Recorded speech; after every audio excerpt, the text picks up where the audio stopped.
মাত্র 1 সেকেন্ডের ভুল আর তাতেই শেষ হয়ে যেতে পারে জীবন। পিছনে ছুটে আসছে কয়েকশো কেজি ওজনের পাগলা ষাঁড়, তাই তো চারদিকে আতঙ্কিত চিৎকার আর দৌড়। অথচ অবিশ্বাস্য হলেও সত্যি, এই ভয়ঙ্কর দৃশ্য দেখতে নয়, বরং এতে অংশ নিতে প্রতি বছর বিশ্বের নানা দেশ থেকে হাজারো মানুষ ছুটে আসেন স্পেনের এই ছোট্ট শহরে।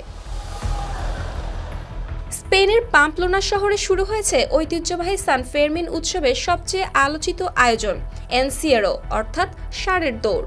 সেখানে সরু ও জনাকীর্ণ রাস্তা দিয়ে ছেড়ে দেওয়া হয় বিশাল আকারের পাগলা ষাঁড়, আর সেই ষাঁড়গুলোর সামনে বা একেবারে পাশ দিয়ে দৌড়াতে থাকেন শত শত দুঃসাহসী মানুষ। এবছরের প্রথম দৌড়েও দেখা গেছে শ্বাসরুদ্ধকর দৃশ্য। কেউ ষাঁড়ের শিংয়ের খুব কাছ দিয়ে প্রাণে বেঁচে গেছেন, কেউ আবার ভিড়ের চাপে পড়ে গেছেন রাস্তায়। আহত একজন দৌড়বিদকে ঘটনাস্থলে জরুরি চিকিৎসা দিতে দেখা যায়। ফোটানোর ঝামেলা ছাড়াই নিরাপদ পানির জন্য ঘরে আনুন পিওরিট। কল করুন 16627। এদিকে অংশগ্রহণকারীরা জানান, দৌড়ের আগে তারা এতটাই নার্ভাস ছিলেন যে ঠিকমতো ঘুমাতেও পারেননি। তাই দৌড়ের সময় চাপ সামলাতে না পেরে পড়ে যান মানুষের পায়ের নিচে। তবু এই ভয়ই নাকি বাড়িয়ে দিয়েছে উৎসবের রোমাঞ্চ। তবে শুধু স্পেন নয়, যুক্তরাষ্ট্র সহ বিশ্বের নানা দেশ থেকেও মানুষ এই দৌড়ে অংশ নিতে পাম্পলোনায় আসেন। একজন মার্কিন দৌড়বিদ জানান, তিনি দৌড়ানোর সময় পেছনে ষাঁড়ের শব্দ শুনেছিলেন।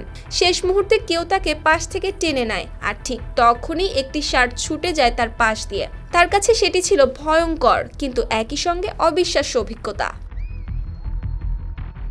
আজ যে দৌড় দেখতে বিশ্বের নানা প্রান্ত থেকে হাজারো মানুষ ছুটে আসেন, এর শুরু কিন্তু কোনো খেলা হিসেবে হয়নি। প্রায় 700 বছর আগে স্পেনের পশুপালকেরা লড়াইয়ের ষাঁড়গুলোকে শহরের বাইরে থেকে বুলরিংয়ের জন্য নিয়ে আসতেন, আর সেই সময় ষাঁড়ের সামনে পথ পরিষ্কার করতেন তারা। পরে স্থানীয় তরুণেরা সাহস আর দক্ষতা দেখানোর জন্য ইচ্ছে করে সেই ষাঁড়গুলোর সামনে দৌড়াতে শুরু করেন।